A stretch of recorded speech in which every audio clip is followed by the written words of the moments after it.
তোমারে ভাল লাগে না কোরআন পড়া, ভাল লাগে না তিলাওয়াত, সেই তিলাওয়াত শোনাই দিল তোমারে।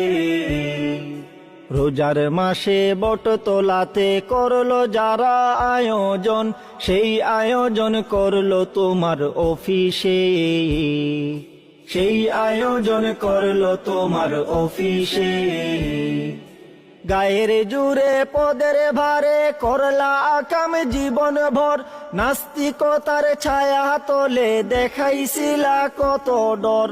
গায়ের জুড়ে পদের ভারে করলা আকাম জীবন ভর, নাস্তিকতার ছায়া তলে দেখাইছিলা কত ডর।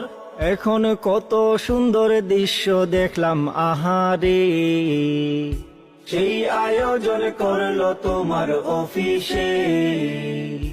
তোমার ভাল লাগে না কোরআন